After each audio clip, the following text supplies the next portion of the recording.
السلام علیکم دوستو، آج میں آپ کے لیے ایک ناول لے کے حاضر ہوئی ہوں، ڈراکولا کی واپسی۔ کارپیتھا جانے والے راستہ شروع سے ہی خراب و غیر ہموار تھا، اور جیسے جیسے آگے بڑھ رہا تھا بڑی بے قاعدگی سے، بلکہ یوں کہنا زیادہ مناسب ہوگا کہ باقاعدگی سے اور بھی زیادہ خراب و تکلیف دہ بنتا جا رہا تھا۔ اندھیرا اور اداس جنگل راستے کے دونوں کنارے سے زیادہ قریب آتا جا رہا تھا، جیسے اس کچے راستے کو کچل کے اس سے معدم ہی کر دے گا۔ افق کے پس منظر میں دھرتی کی کوہان کی طرح ابھرے ہوئے کالے کالے محیط سائے گرد سے اٹکے ہوئے سنگلاخ خطے پر پڑ رہے تھے اور اس پورے اداس منظر کو ایسا بنا رہے تھے کہ خواہ دل پہ ہیبت طاری ہونے لگے۔ کوچ گاڑی کے گھوڑے ٹھوکریں مار رہے تھے اور گاڑی کے پہیے غیر ہموار سڑک پر پڑے روڑوں اور پتھروں سے ٹکرا کے سائما میں بے ہنگامی سے گرج پیدا کر رہے تھے۔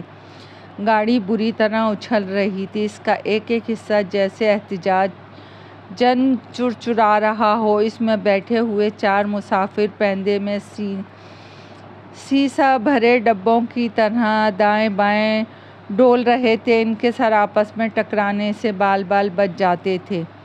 ارد گرد کا ویران وحشتناک منظر سفر کے ابتدائی حصے میں بڑا مسرور کن معلوم ہوتا تھا، لیکن اب وہ اعصاب پہ سوار ہونے لگا تھا۔ منظر کی اداسی اور ویرانی اور اس پر چھائی ہوئی مدعا سی خاموشی اب بیزار کرنے لگی تھی۔ پورے خطے پر دھند کا چھایا ہوا تھا اور سامنے کا افق اندھیرا اور طوفانی ہوتا جا رہا تھا۔ چاروں مسافر اب کسی ہوٹل کے گرم اور روشن کمروں کے آرزو میں بے تاب و بے قرار ہونے لگے۔ وہ اس خاموشی سے اکتا کر ہوٹل کی بھیڑ بھاڑ، آوازوں اور قہقہ اور گہما گہمی کو تلاش کرنا چاہتے تھے، لیکن نہیں جانتے تھے کہ گاڑی انہیں جس صحرائے کی طرف لے جا رہی تھی جہاں انہیں قیام کرنا تھا، وہ ویانا کے اس ہوٹل کے درجے کا تو یقیناً نہ ہوگا جہاں ان چاروں نے قیام کیا تھا اور جہاں سے وہ آ رہے تھے۔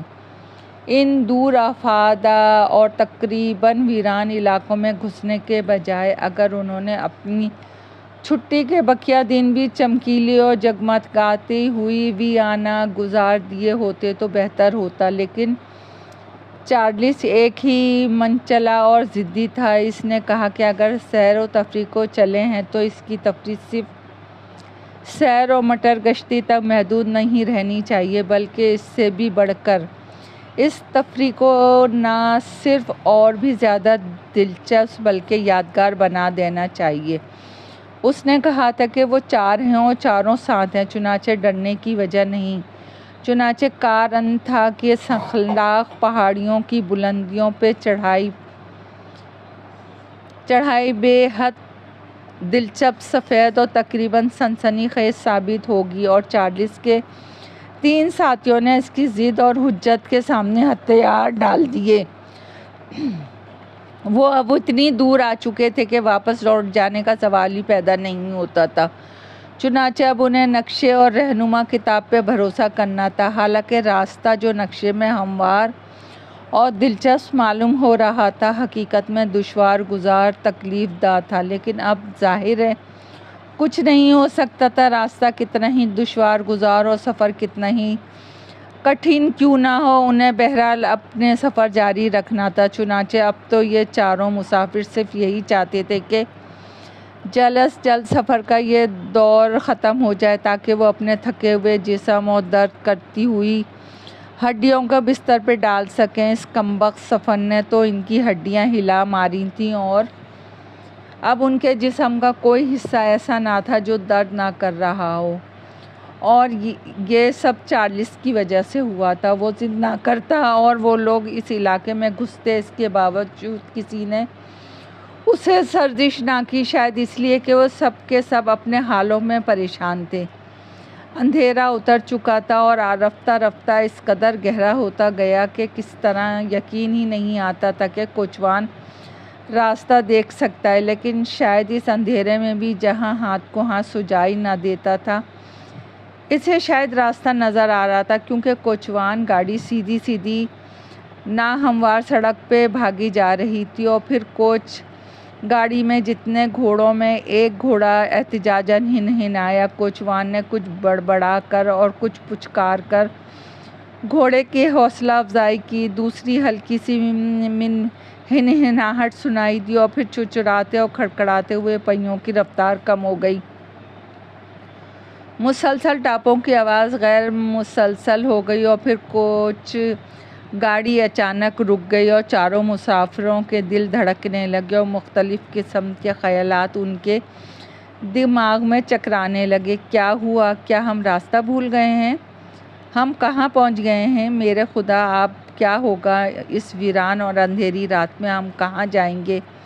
لیکن کچھ نہ ہوا تھا، وہ راستہ نہ بھولے تھے اور نہ ہی انہیں کہیں جانے کی ضرورت تھی، کیونکہ وہ پہلی منزل تک پہنچ چکے تھے۔ سامنے سرائے تھی۔ کوچوان اپنی نشست سے اتر کر نیچے چلا گیا، اور سرائے کا مالک نانک چندی اینٹوں کی صحن کو عبور کر کے دفعتاً بڑی تیزی سے آگے بڑھ رہا تھا۔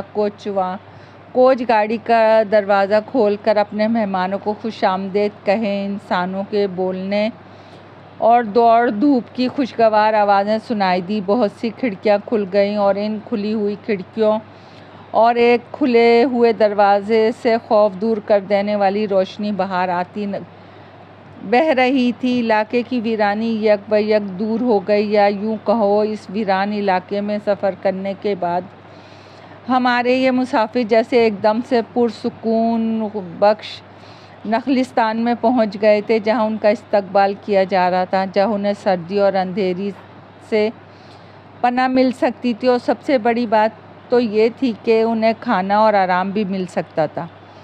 مسافروں کے لیے کمرے تیار تھے۔ سرائے چھوٹی سی تھی، اس کی چھت نیچی تھی، اور فرنیچر قدیم طرز کا اور پرانا تھا، لیکن سرائے کا مالک بے حد مخلص معلوم ہوتا تھا، اور ان دیوانے انگریزوں کی ہر خدمت کے لیے، بلکہ ان کے قدموں میں بچھے جانے کے لیے تیار تھا، جو خدا جانے کیوں اتنی دور سے آئے تھے۔ گرم پانی کے جگ تیار کیے گئے۔ سرائے کے مالک نے سن رکھا تھا کہ انگریز سب سے پہلے نہانے کی رسم ادا کرتے ہیں اور بہت سا گرم پانی استعمال کرتے ہیں۔ مسافروں نے غسل کیا اور اپنے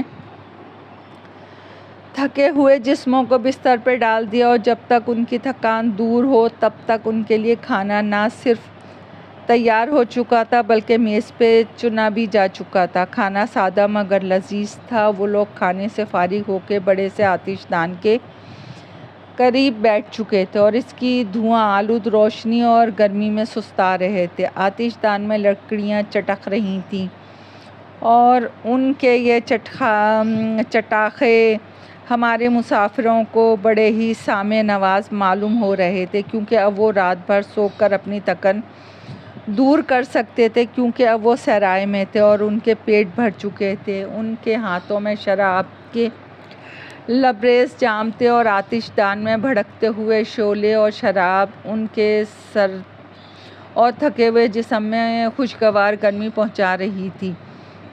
چنانچہ وہ سستانے لگے، یعنی ان میں سے 3 سستانے لگے، البتہ چارلس کیسنٹ کی رگوں میں تو گویا پارا بھرا ہوا تھا، وہ زیادہ دیر تک نچلا نہ بیٹھ سکتا تھا۔ یورپ کی سیاحت کے خیال کا بیج اس کے دماغ میں پڑا تھا، اور یہ تجویز اسی کی تھی۔ چنانچہ اب وہ اس سفر کے لیے ایک منٹ کو ضائع کرنا نہیں چاہتا تھا، بلکہ وہ اس تفریح سے جس قدر بھی لطف حاصل کر سکتا تھا کر لینا چاہتا تھا۔ اس کا شوق تجسر غیر تسکین پذیر تھا، اور نئے نئے تجربے حاصل کرنے، نئے مقامات دیکھنے اور مختلف قسم کے لوگوں سے ملنے کا اسے ہوقا تھا۔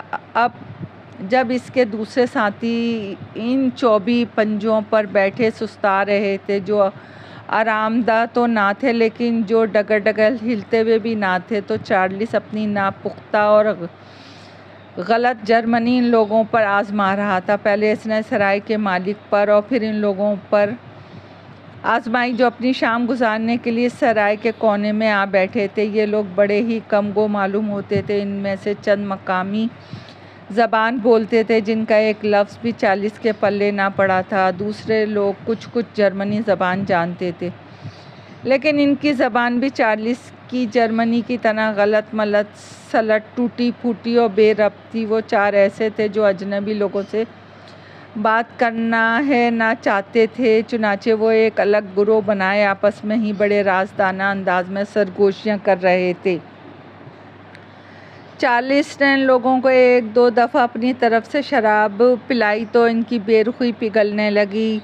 اب وہ 40 کی طرف دیکھ کے مسکرا رہے تھے۔ وہ 40 کے ان سے باتیں کرنے کی کوشش پہ سر ہلا رہے تھے۔ جب ان کے سامنے 40 کے خرچ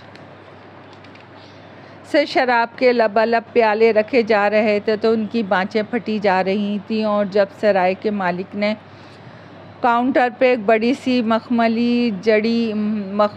جڑی کشتی رکھ کے 40 کو 3 ڈائس کھیلنے کی دعوت دی تو ان نے سمجھ لیا کہ اس سرائے میں قبول کیا جا سکتا ہے، اور یہ کہ لوگوں کی اجنبیت دور ہو چکی تھی۔ کچھ دیر تک سرائے کا مالک اسے اس کھیل کے قواعد اور ضوابط سمجھاتا رہا۔ 40 کچھ سمجھا کچھ نہ سمجھا، اس نے بڑے یقین سے سر ہلا دیا۔ وہ ڈائس گھمانے لگا۔ وہ سرائے کے مالک اور اس محمد شخص کے سامنے کھیل رہا تھا جس کی نگاہیں گھومتے ہوئے ڈائس پر کے سفید چمکدار ہندسوں پر سے کسی صورت نہ ہٹتی تھی۔ دوسرے دن کے گرد جمع ہو گئے۔ ابتدا میں وہ دبی دبی ہنستے رہے، جیسے شرما رہے ہوں، جیسے اگر زیادہ زور سے ہنسے تو بد اخلاقی ہوگی، لیکن رفتہ رفتہ یہی شرمیلی ہنسی قہقہوں میں تبدیل ہو گئی۔ پائپ اور سگار لگ گئے اور سرائے کی فضا دیکھتے ہی دیکھتے دھواں دھار ہو گئی۔ کمرہ اور زیادہ گرم ہو گیا، شور شرابہ بڑھ گیا۔ 40 نے پانسا پھینکا اور جیت گیا، پھر پھینکا اور پھر جیت گیا۔ لوگ بڑبڑانے اور ہارنے والے منہ بنا بنا کے کرانے لگتے۔ 40 نے شراب لانے کا حکم دیا اور بنے ہوئے منہ پھیل کر مسکرا اٹھے، اور بڑبڑاہٹ بھی اطمینان اور خوشی کی سرگوشیوں میں تبدیل ہو گئی۔ اس پہاڑی علاقے کے جنگلوں، کھیتوں، چرواہا گاہوں میں دن بھر مشقت کرتے عناصر کا مقابلہ کرتے ہوئے سادہ لوگوں کی جھریوں پڑے، دراڑ پڑے، چکنے اور جھلسی ہوئی رنگت والے چہرے آگے کی طرف جھک گئے تھے، قریب آ گئے، اور 40 کی نتنیں وہ بو پہچانتی تھی جو ان بے نہائے مگر قوی جسموں سے اٹھ رہی تھی، پسینے کی اور کھیتوں کی مٹی کی بو۔ ان دیہاتیوں سے پرے نیچے چھت کے نیچے آتش دان کے قریب بیٹھے ہوئے اپنے ساتھیوں کے چہرے 40 کو زرد اور حیرت انگیز حد تک اجنبی سے محسوس ہو رہے تھے۔ ہیلن کے ابرو پر بل پڑ چکے تھے۔ 40 کو اس پر تعجب نہ ہوا، کیونکہ ہیلن کو یہ باتیں پسند نہ تھیں کہ انسان اپنا مقام بھول کر ان لوگوں میں جا بیٹھے جو ان کے قدموں میں بیٹھنے کے قابل بھی نہ ہوں۔ پسندیدگی کا اظہار کرنا وہ اپنا فرض سمجھتی تھی۔ چنانچہ وہ ابرو پہ بل ڈال کر 40 کے ان بے تکلفیوں پہ ناراضگی ظاہر کر رہی تھی۔ رہا 40 کا بڑا بھائی ایلن تو وہ حد چند کے اپنے بھائی کی طرح لال لال آنکھوں سے نہ دیکھ رہا تھا، تاہم چوکنا بیٹھا تھا، خدا جانے کیا ہو۔ 40 کو اب بھی یقین نہیں آتا تھا کہ وہ اپنے بھائی ایلن اور اس کی بیوی ہیلن کو اپنے ساتھ اس سفر میں لانے میں کامیاب ہو گیا تھا۔ ایلن بے شک کنجوس نہ تھا، لیکن فطرتاً محتاط ضرور تھا۔ دونوں بھائیوں کو باپ کی موت کے بعد چھوٹا سا ورثہ ملا تھا، اور جب 40 اپنے حصے کو زندگی کی مسرتیں حاصل کرنے کے لیے خرچ کر رہا تھا، فضول خرچی نہیں بلکہ ایک حد تک کفایت شعاری سے، تو ایلن اپنے حصے کو مفید کاروبار میں لگا رہا تھا۔ خرچ اور آمدنی کا حساب ہر شام ہوتا، اور ایلن جذبات کی رو میں بہک کر یا خوشی میں آ کر اپنی مٹھی نہ کھول دیتا، بلکہ ایک دمڑی چند ثانیوں تک سوچنے کے بعد خرچ کرتا۔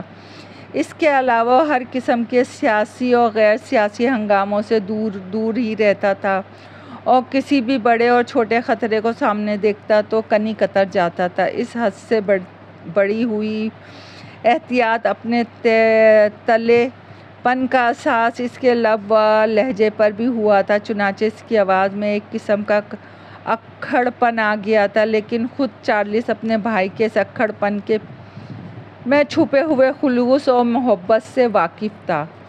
دوستو، کہانی ابھی جاری ہے، پسند آئے تو لائک اور سبسکرائب کیجیے گا۔ آپ کی دعاؤں کی طلبگار۔